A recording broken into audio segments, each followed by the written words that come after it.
I'd like to introduce our two experts we have on our panel today. We have two speakers with us. The first one and our main presenter today is going to be Patrik Andersson. Patrik is our technical product application specialist for radiation measurement, who recently joined the Fluke Health Solutions family. He draws from his experience working in both the nuclear and automotive industries to be sure we help you find the right tool for your job. And then we have Fredrik Oskarson, who has been with Fluke and Ray Safe for 16 years, quite some time. We appreciate your ideas coming into the team here, but he has played an integral part in the small team that developed this product that we're going to talk about today and the measurement technology that goes into creating this product for you. He takes the raw data and turns it into the reading, and his expertise is unprecedented. So we really appreciate having all of this wealth of knowledge here for you guys.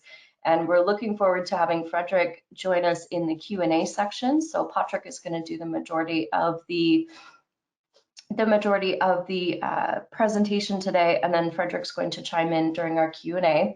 And with all of the technical expertise we have here, there is no question too obscure. And I promise if we can't answer your question, we will figure out who can. So on that note, take it away, gentlemen. Thank you, Lindsay. I will just try to share my webcam as well.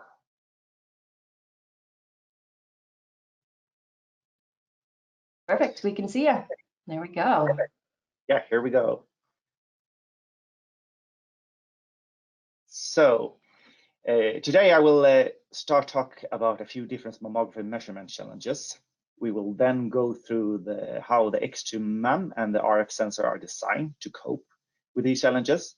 And finally, we will look at some measurement examples before we have the Q&A sessions at the end.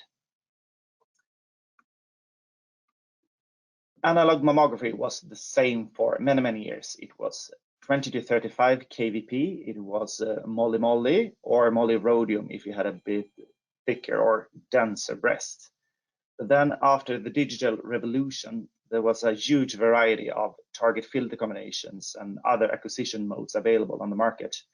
And all of these machines are rather unique in itself. So measuring on all of these variations can be a huge challenge. If we start to look at a generic mammography machine, there are quite many aspects that make the machine unique. First, we have the anode and the anode angle, and of course the anode material. The whole tube itself can also be mounted in an angle, which will then add up to the anode angle. And of course you have the filters. The filters can be of different materials, they can be of different thicknesses, and depending on the quality of the filters, they can also vary in purity, homogeneity, etc., etc. And they could also be mounted at different angles. You have the paddle or no paddle. If you do have a paddle, it can vary in thickness. And of course, you can have a variation of all these different aspects. So there's a lot more to it than just the regular target filter combination that you usually talk about when you're talking about mammography. And all this variation add to the complexity of the measurement. Another aspect that you need to take into account is the individual change over time. So depending on how much and how you use your X-ray tube, the anode surface will wear down, which may result in a reduced output intensity and change of the X-ray spectrum. And same thing can happen with the filter depending on how you are using the machine. And dose and HVL sensors for mammography will be challenged to handle all these unexpected variations in beam quality. We also have the different acquisitions modes, as I spoke of earlier. So we have the typical two-dimensional exposure. We have other examples like tomosynthesis, where the tube moves between each pulses. And this movement can be as little as ±7 degrees, but it could also be as much as ±30 degrees. And you may also have a combination of acquisition modes where the machine changes tube voltage and target filter combinations or pulse length, and yeah, all within the same measurements or in the same sequence. So this requires an instrument that can measure radiation with different angles, different target filter combination, different pulse length, etc., during the same measurement sequence. And sometimes you may not even know beforehand what the machine actually will do. Another crucial part when it comes to measuring on mammography machine is how you position the sensor. A mammography machine has pretty small geometry, which makes it very sensitive to scatter. And you may have scatter from the chest plate. You may have scatter from the paddle, and you can have back scatter from the paddle and the collimator output window, etc. But what we want to measure is dose without scatter, dose free in air. And a traditional ion chamber that registers radiation from all directions, it is quite impossible to place it free in air in a mammography machine because of the small geometry and the short distances to everything. Another important part when it comes to positioning is the heel effect. The dose is at its highest, close to the chest wall, but it can be as low as 75% on the opposite side. And the HVL will, of course, follow the opposite pattern. And the benefit of the heel effects is used to compensate that the breast usually is thicker, closer to the chest wall. But it is challenging to measure dose because you need to know the exact position if you're going to be able to compare dose between each measurements and each machines. And there are mainly two major reference measurement points used worldwide. You have the international and the European one, where you place the sensor 6 centimeters from the chest wall and it's elevated 4 centimeters. And in the US, you have it 4 centimeters from the chest wall and it's elevated 4.5 centimeters. And the most important part here is the distance from the chest wall, because if you have the wrong elevation, you can always recalculate the dose with the inverse square law. And also the KVP, the set KVP, does also affect the X-ray spectrum. And what comes out of the tube and can be measured is a radiation with a spectrum of photon energies. KVP cannot be read directly from the radiation, but if other variables are known, KVP can be calculated. And we will come back to this in a few minutes. So just to summarize this first part of the webinar about the challenges, there is a large variation of machines, of target filter combinations and paddle options and so on, and target filter combinations. There is also an individual change over time depending on how the machine is used. The machine has different acquisition modes and can vary, and sometimes you don't even know what the machine actually will do. The positioning of the sensor is also crucial if you want to compare different results, mainly because of scatter and also the heel effect. And finally, the tube voltage does also affect the output spectrum. So there are quite a lot of aspects that you need to consider when you are doing measurements on mammography. So we would like to ask you a question of how you believe an X-ray machine is affected by time. So a machine has not been used for a couple of years. How has its X-ray spectrum changed over time? So the first option is that the intensity of the radiation has decreased, or the intensity of the radiation has increased. The third one is depends on the target filter combination, and the last one, D, is that the output spectrum has not changed at all. So Lindsay, you are in charge. Yeah, we're going to launch this poll and we'll give it about a minute for everyone to respond. So you should see those options up on your screen right now. We'll give you just about a minute to choose your answers here, and we'll go through the right answers once we're done with it. So don't worry, take a good guess.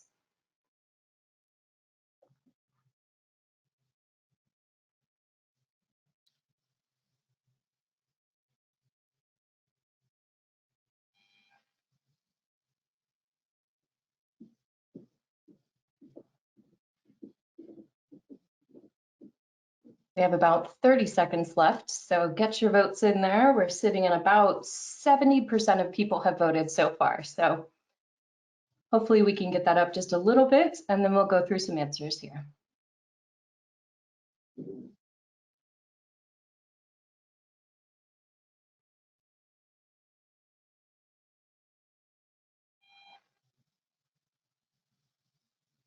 All right, we hit about 90%, so I'm going to close the poll here. And I'm going to share the results that we have. So 29% of the people chose the first answer, 11% the second answer, 40% the third answer, and 19% the fourth answer. You should take that away, Patrik, and talk us a little bit about the answers here. Yeah, thank you, Lindsay. This is a tricky one, I must say. The correct answer here is D. And I would like Fredrik here to elaborate this a little bit more and maybe add your flavor to why D is the correct answer. Well, yeah. Hi, everyone. So this is a bit of a trick question, I would say, because the thing that gives the answer is that the machine has not been used. So it's been standing still for a couple of years. And since the tube is a vacuum tube, nothing will happen in there. So it will be completely unchanged. If the tube would have been used, then things would have happened, because when you use a tube, you get something called tube aging, where both the surface of the anode will change its structure, getting more uneven, and this will in turn increase the internal filtration of the anode. And also you will get metal that are evaporated away from the anode and the cathode and will cover the exit window. So typically when you use a tube, then the intensity will decrease and the half value layer will increase. So the beam will get harder and harder and with less and less radiation, higher HVL, lower dose over time. But it was a trick question. The tube wasn't used, nothing happened. Perfect, thank you. So this concludes this first part of the webinar, and we will continue with the design and properties of our X2 MAM sensor. So our RaySafe X2 system is a standalone measurement system. There is no selection of sensors or modality types. It's just plug and play, connect a sensor and start measuring. You will get all parameters in just one view, including the waveforms. And X2 automatically stores everything as you measure. You can export it wirelessly to a PC with Excel, for example, if you want to do further and deeper investigation.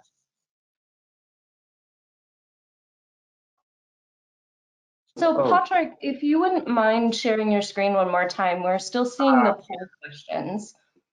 I see.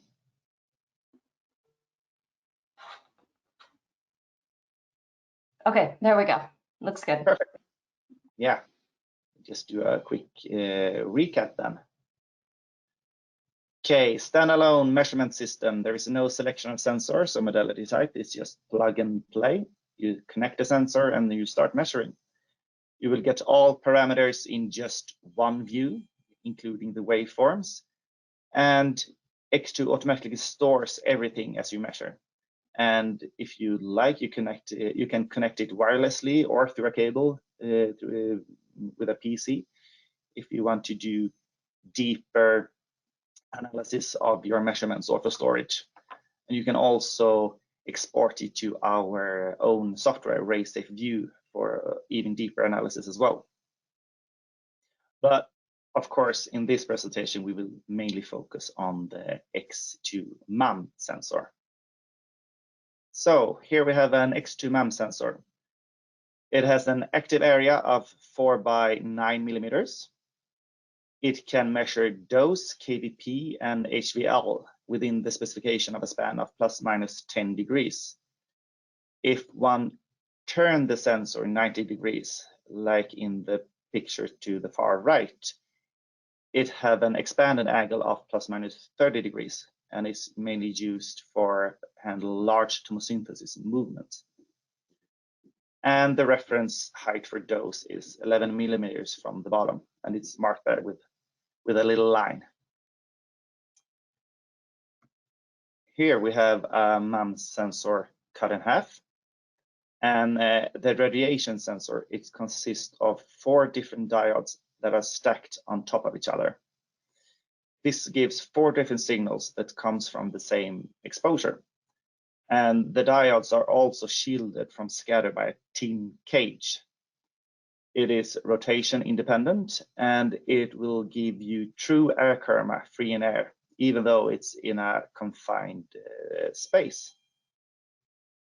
And if we start looking at how it measures dose, you only need one sensor to be able to measure dose on all target filter combinations on the market, with or without a pedal, in front of or behind a phantom. There is no settings in the instrument. It's just true plug and play. The measurement principle for dose is that dose signal comes from the top diode, and the remaining diodes are used mainly for energy correction and to give a flat energy response.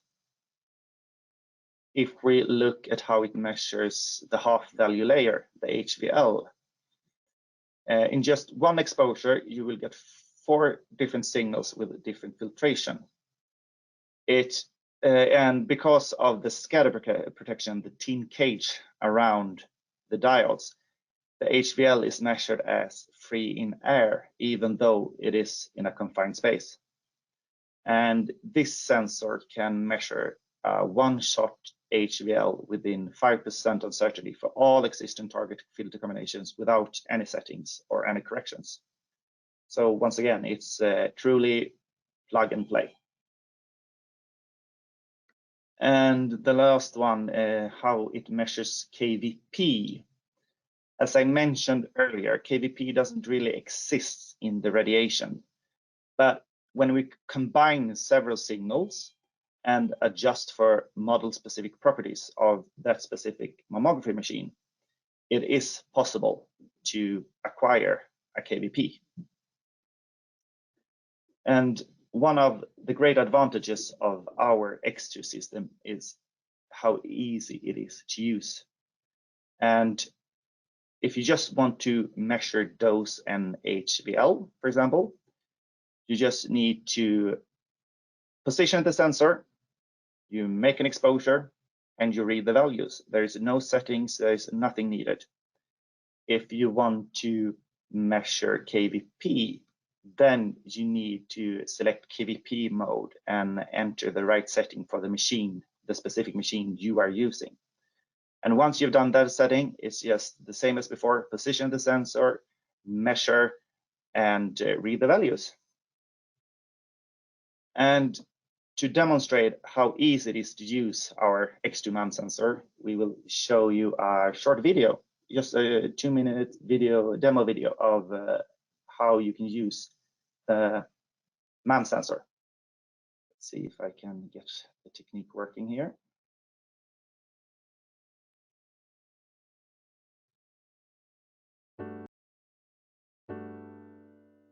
Today we will demonstrate how easy it is to measure with the RaySafe X2 MAM sensor. In this demo, you will see how you can get dose and HVL without knowing the machine specifications, such as target filter combinations. We will also show you how to get a valid kVp without knowing the filter thickness. Turn on the base unit.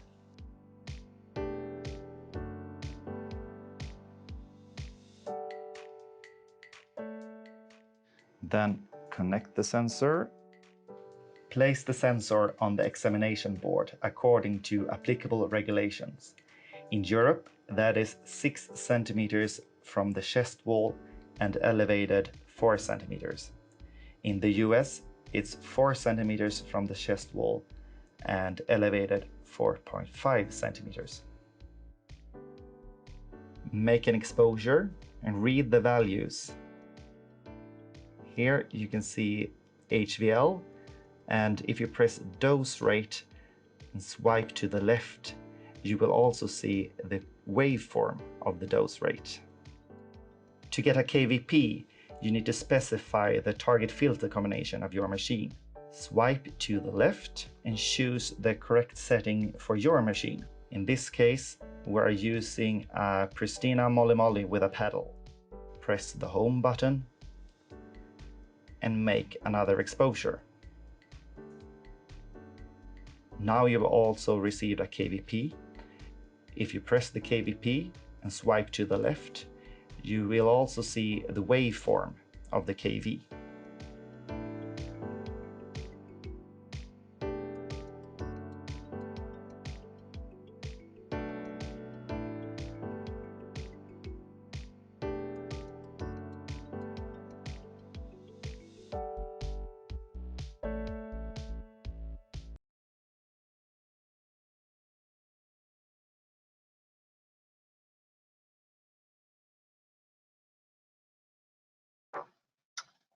Okay, it's just that easy. Always a bit awkward to see yourself on the screen. You look great. Don't worry, Patrik. There is, however, still one thing we need to address when it comes to measuring KVP, and it's if you need to measure on contrast-enhanced mammography. These machines are quite few compared to the regular screening machines, but they are still an important contribution that we need to be able to measure on. And with our X2 MAM sensor, you can still measure dose and HVL without any settings, so it's just as an ordinary mammography machine. If you want to measure KVP, you do, however, need to use our radiography sensor, our RF sensor instead. But the neat thing when you use our RF sensor is that you don't need to do any settings at all. You can just plug into the sensor, you can do one measurement, and you will have KVP, dose, HVL, pulse length, everything, just in one measurement without any settings at all. So to conclude this part of the webinar, so our MAM sensor, you only need one sensor for all dose and HVL measurements in one shot. And you can use it on all mammography machines available on the market. And it also has the capability to measure a non-invasive KVP also on all existing mammography machines on the market. However, if you want to measure on a contrast-enhanced mammography machine, you do need to use our RF sensor. You can collect all your measurements without a need of a PC. But if you do want to use a PC, you can connect wirelessly or through a cable for live export or deeper analysis of your measurements, or for storage. So it is time for another question, and I can soothe you with that this is the last poll question for this webinar. And this time we would like to know how well you know of our X2 MAM system. So how should you place the sensor when measuring on a tomosynthesis machine? Is it A, align with the anode cathode axis that is perpendicular to the chest wall? Or should you place it perpendicular with the anode cathode axis, which is aligned with the chest wall? Or it doesn't matter? All right, I'm going to launch the poll again, and we'll give it about another minute so that we gather our responses here. And then we'll go through the answers like we did last time. So Couple seconds of silence and then we'll be back, I promise. Give you guys some opportunity to fill in this poll here.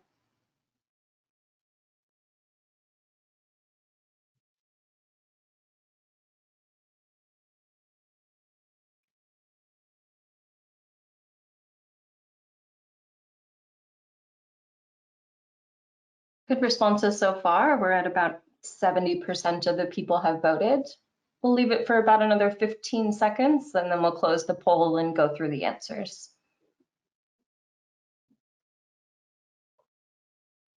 A lot of variety in this one too, so that makes for a good discussion later on.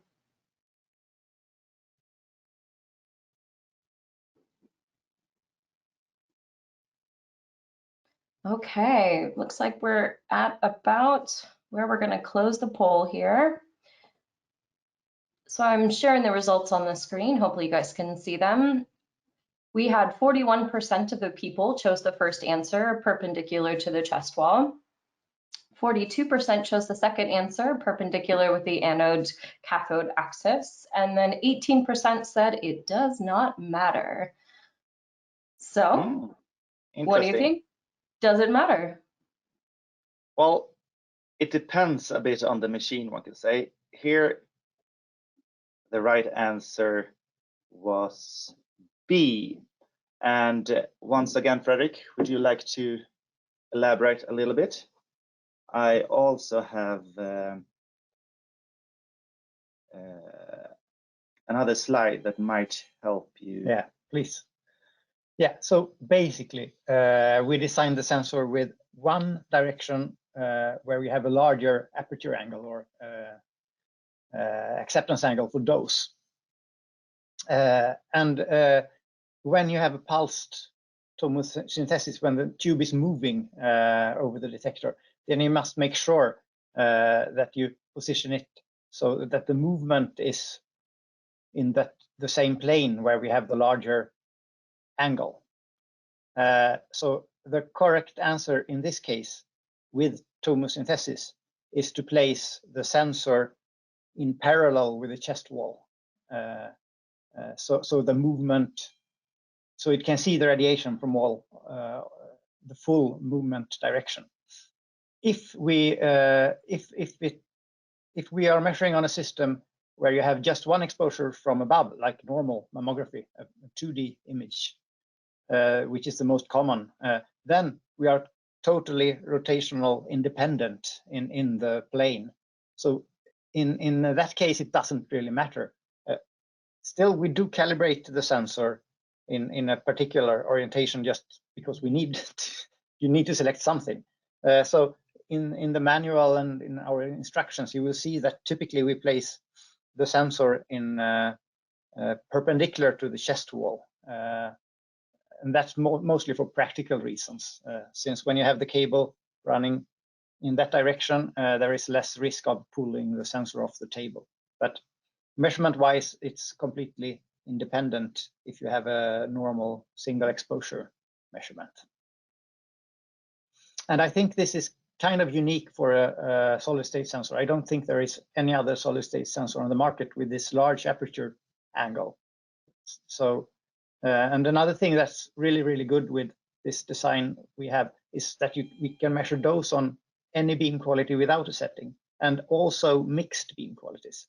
So if you have a long exposure where the system changes beam quality, maybe it first make a pre-pulse to measure the density of the breast, and then it makes a scan, a 3D scan, and then it goes back to the top and make a changes beam quality and make a 2D shot. So you have this tomosynthesis way of operating. Then the dose will be correct for the full exposure, since we are beam quality independent when it comes to dose measurement and HVL measurement. So yeah, I think we have a rather unique sensor design. Perfect. Thank you so much, Fredrik. Yeah. Okay, so I would also like to say a few words about this mammography coverage table, which is also available if you click on handouts. I believe that's correct, Lindsay, right? Yeah, we have 4 handouts in the handout section of your navigation bar that you entered the Q&A in. One of them is titled, let me just make sure I have the real words here, mammography coverage table. And so that's what he's showing on a screen right now. It's a little small for you guys to read currently. So go ahead and download that real quick, and you can see it in real time as well. Yeah, perfect. So this is a list of validated machine at RaySafe. And you can also see which of our different mammography sensor that you are able to measure dose, HDL, and KVP. And we're focusing on the X2 today, which is the system to the far right in the coverage table. And as you can see, we can measure dose, HDL, and KVP on all available machines on the market.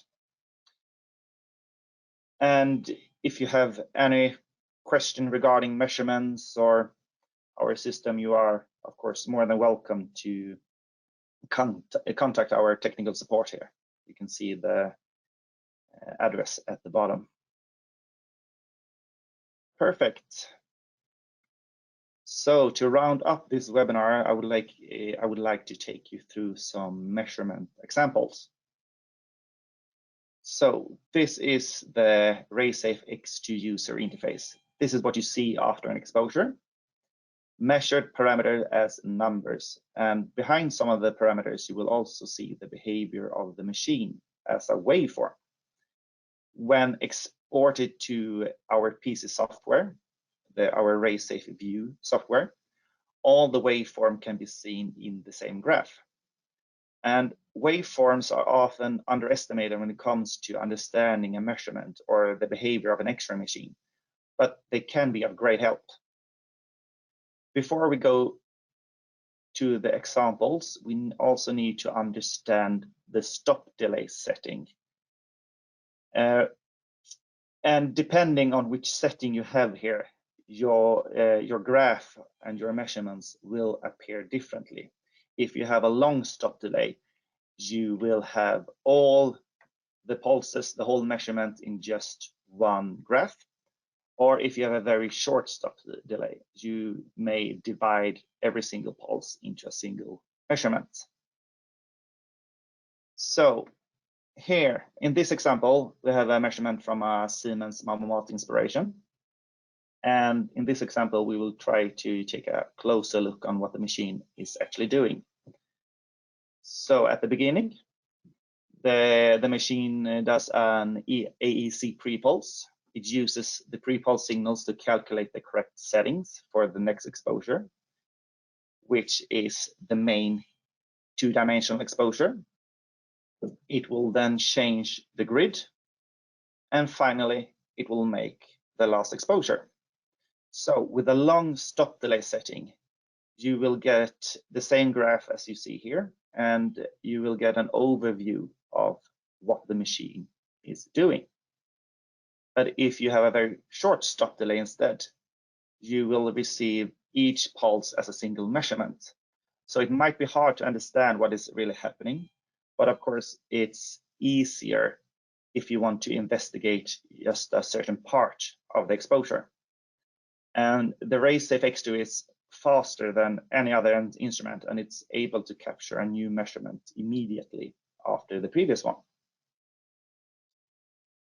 And here's another example. This is a tomosynthesis machine from Hologic. And as you can see, first it does an AEC pre-pulse and uses the signal to calculate the correct settings for the tomosynthesis. Then it will perform the short pulses at different angles. It will switch filter. It will make another AEC pre-pulse. And finally, it will finish with the single 2D exposure. And this, of course, you can, if you have a long stop delay, you will catch all the pulses in just one measurement. But if you have a short stop delay, you can divide each pulse into a single measurement.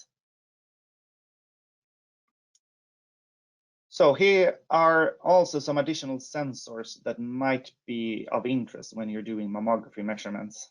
So the first one we would like to talk about is our light sensor, which is designed for calibration of medical monitors. And it's available both for the Barco and the ESO software system. And another sensor that might be useful is also our survey sensor, which is a sensor tailored for X-ray machines. And it's very good if you want to measure tube leakage or scatter in a room, or maybe wall scatter or wall leakage, etc. Okay, so I think this actually is my last slide for the webinar. It's a very short summary of this webinar, one can say. And measuring on mammography machine, it is challenging. All machine is unique because they have target filter combinations and they have aged differently over time. But our RaySafe X2 are designed to minimize these challenges. And it's plug and play, it's easy positioning. Your data is available at all time. And once again, you can measure on all available mammography machines on the market. Okay, so I think this was the end. It is, yeah. Just one more thing here is that this recording of this webinar will also be posted up on our website. So if you go to flukebiomedical.com and then go to the Knowledge Center and webinars, you'll find this. And all of our Empower webinars by Fluke Biomedical and RaySafe. So you'll find them all up there, including the Advantage Training Center. That's also in the Knowledge Center drop down as well. And that is just a really robust learning, self-management learning system for you to be able to go in and learn at your own pace, which I find very interesting. So, and there's a ton of content up there. So if you are looking for additional trainings or education, go ahead and go to flukebiomedical.com, and in the Knowledge Center dropdown, you'll see Advantage Training.